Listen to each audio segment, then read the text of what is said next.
शब्दों के साथ मैं आपको धन्यवाद देती हूं। परिणीति शिंदे जी महोदय, मुझे आपने इस ऐतिहासिक दिन में अपनी बात रखने का अवसर दिया, मैं आपका तहे दिल से शुक्रिया अदा करती हूँ। मैं उस राज्य से हूँ जहाँ संत ज्ञानेश्वर, संत तुकाराम और संत रोहिदास जैसे अनेक संतों ने समाज को प्रेम और सद्भावना दी। दूसरी तरफ शिवाजी महाराज, संभाजी महाराज और शाहू महाराज जैसे शूरवीरों ने अपनी दूरदृष्टि से सामाजिक एकता और न्याय संगत समाज प्रणाली की स्थापना की।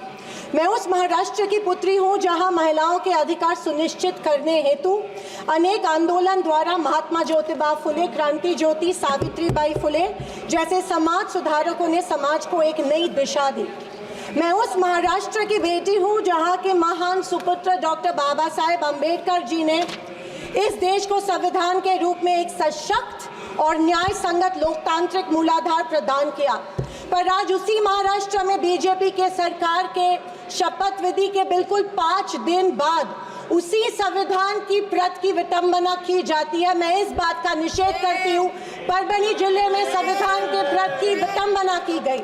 संविधान के हीरक महोत्सव के उपलक्ष्य में जब मेरे विचार रखने का मौका मुझे मिला तो मैं ये ज़रूर कहूँगी कि संविधान सिर्फ एक किताब या नियमों की एक संगति सूची नहीं है, बल्कि मेरी जान है संविधान, मेरी पहचान है संविधान और इस देश की आत्मा है संविधान।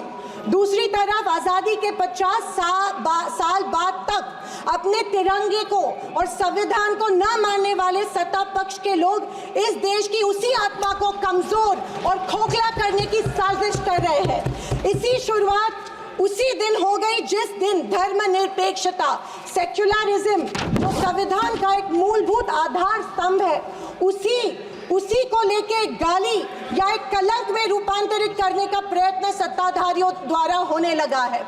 सेक्युलरिज्म को आज भी इस भारत देश की पहचान है, उसे सत्ताधारी पक्ष एक कमजोरी कर रहे हैं या एक बीमारी साबित करने की होड़ में लग गए हैं। संविधान की किसी भी चर्चा या बहस को ये लोग सिर्फ इमरजेंसी पर ले जाते हैं, पर ये भूल जाते हैं कि स्वर्गीय इंदिरा गांधी जी, हमारी पहली महिला पंतप्रधान इंदिरा गांधी जी ने उस वक्त के हालातों के मद्देनजर वो संवैधानिक कदम उठाए थे और उस दौरान हुए गलतियों की माफी भी देश के जनता से मांगी थी। और इतना ही नहीं, उनके विरोधियों ने गठित की गई कमेटी ने उन पर लगे सारे इल्जामों से उन्हें बारी कर दिया था। मैं आज इस सदन में पूछना चाहती हूँ मोदी सरकार से, सॉरी 400 पार का नारा फेल होने के बाद एनडीए सरकार से पूछना चाहती हूँ, आप मणिपुर पर देश की जनता से माफी कब मांगोगे?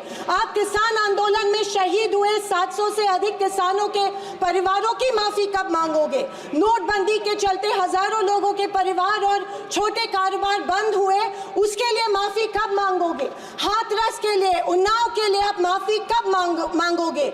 आए दिन महिलाओं पर हो रहे अत्याचारों के लिए माफी कब मांगोगे? जो बदलापुर में मासूम बच्चों के ऊपर मोलेस्टेशन हुआ, उसके लिए आप कब माफी मांगोगे?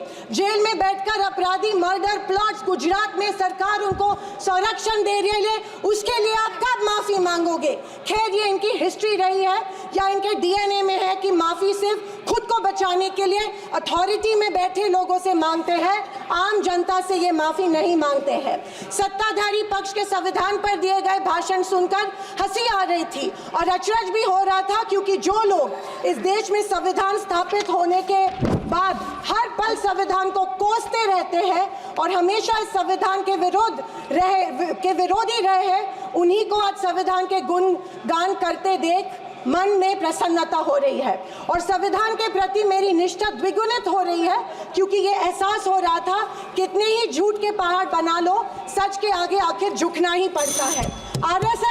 आरएसएस ने तिरंगा को माना नहीं था। उन्होंने कहा था कि 3 अंक अशुभ होता है, तो क्या ब्रह्मा विष्णु महेश अशुभ है? जो हम 3 रेखाएं माथे पे लिखते हैं वो अशुभ है? क्या त्रिशूल अशुभ है? ये मैं इन्हें पूछना चाहती हूँ। वर्ष 1993 में आरएसएस ने अपने श्वेत पत्र में संविधान को कचरे का ढेर करार दिया था। क्या ये तिरंगे के खिलाफ नहीं है? तत्कालीन आरएसएस प्रमुख ने उस टाइम संविधान को बदलने की मांग की थी। धन्यवाद। आरएसएस महिलाओं को हमेशा पुरुषों से कमजोर समझती है। आरएसएस हमेशा महिलाओं को पुरुषों से कमजोर समझती है। ये अफसोस होता है कि प्रधानमंत्री जी उनके ट्विटर हैंडल फॉलो करते हैं जो महिलाओं को गंदी गंदी गालियां देते हैं। इस बात का अफसोस होता है कि प्रधानमंत्री, हमारे देश के प्रधानमंत्री ये करते हैं। जनवरी 26, 2001 में इन्होंने तिरंगा माना और इतने सालों बाद तिरंगे को नागपुर में होस्ट किया। अध्यक्ष महोदय, मैं 2024 के लोकसभा इलेक्शन के बाद इन्हें एहसास हुआ कि संविधान को ज्यादा छेड़ेंगे तो सत्ता हाथ से निकल सकती है, इसीलिए अचानक संविधान के प्रति इनको प्यार उमड़ने लगा। अध्यक्ष महोदय, विशेष रूप से राजनाथ सिंह जी ने, मैं उनका सम्मान करती हूँ, बयान में जाने अनजाने आजादी के बाद से लेकर 2014 तक सारी कांग्रेस सरकारों को ऐसे सर्टिफिकेट दे दिया जिसे कोई झुठला नहीं सकता।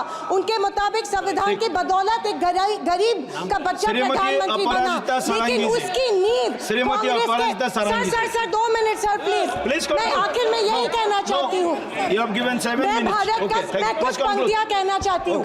मैं भारत का संविधान हूँ, लाल किले से। अध्यक्ष महोदय,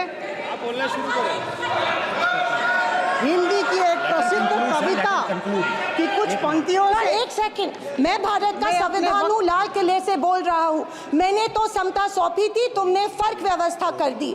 मैंने न्याय व्यवस्था दी थी, तुमने नर्क व्यवस्था कर दी। हर मंजिल ठहरी कर डाली, गंगा भी मैली कर डाली। न्याय व्यवस्था भी रोती है, गुंडों के घर में सोती है।